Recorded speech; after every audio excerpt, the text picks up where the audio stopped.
Parce que la psychologie peut se faire différemment aborder dans cette short vidéo la question de la culture et de la trajectoire culturelle de l'enfant en situation d'adoption. Au-delà peut-être des nomenclatures classiques des constructions identitaires, on peut dire que la construction identitaire d'un enfant en situation d'adoption est traversée par une multitude de filiations. Pourquoi? L'enfant en situation d'adoption a été conçu à la base dans une famille de naissance où il a constitué un projet et d'une manière ou d'une autre, il va se retrouver dans une famille seconde ou peut-être même énième dans laquelle il n'a pas fait partie du projet initial. Maintenant, il va devoir construire, parvenir à l'adolescence, une identité qui lui est propre, mais à quelle culture va-t-il devoir faire recours pour consolider ses chaînes comportementaux? À cette question, il est difficile d'apporter une réponse péremptoire parce que ça va dépendre de l'âge de l'adoption. En contexte africain, ça peut dépendre. Est-ce que l'enfant est parti d'une famille à une autre où les cultures seraient différentes, ce qui n'est pas toujours observable au contexte africain, parce qu'en Afrique, l'enfant va être adopté par sa grand-mère, donc les cultures sont les mêmes, par son oncle, par sa tante. Donc à ce niveau, l'écart culturel peut être différent.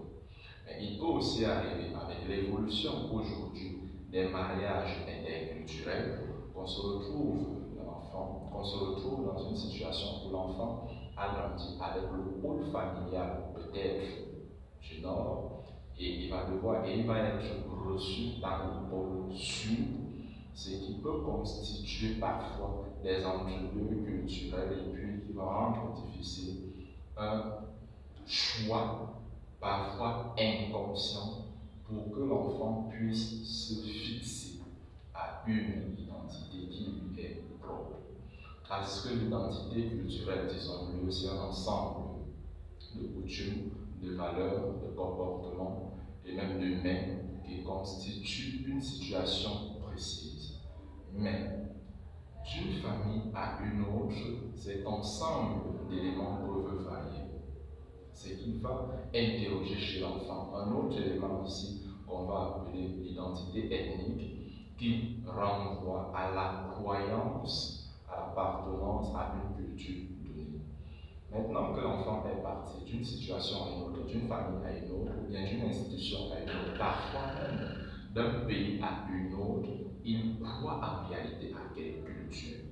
Ce sont des éléments qui vont constituer des souffrances chez l'enfant, mais pas seulement des souffrances, mais qui d'une manière ou d'une autre peuvent aussi constituer des forces. Parce que l'adoption, lui, c'est une situation qui remet en question la question des origines, qui remet en question des éléments généalogiques, mais elle n'est pas que souffrance. L'adoption peut aussi constituer une force, mais il peut arriver le plus souvent qu'elle constitue des souffrances, et c'est dans ce cadre qu'on peut recevoir dans les cadres connus comme celui-ci des enfants, des familles entières qui se retrouvent dans des engrenages psychiques qui entraînent au quotidien des comportements parfois inattendus dans une situation avec un enfant qu'on ne saurait soupçonner. Mais il faut comprendre aussi que là, il peut s'agir tout simplement de l'ambivalence, de la difficulté d'un enfant à se situer dans son histoire, à se situer dans une culture particulière pour pouvoir construire une identité culturelle, une identité personnelle qui lui est propre.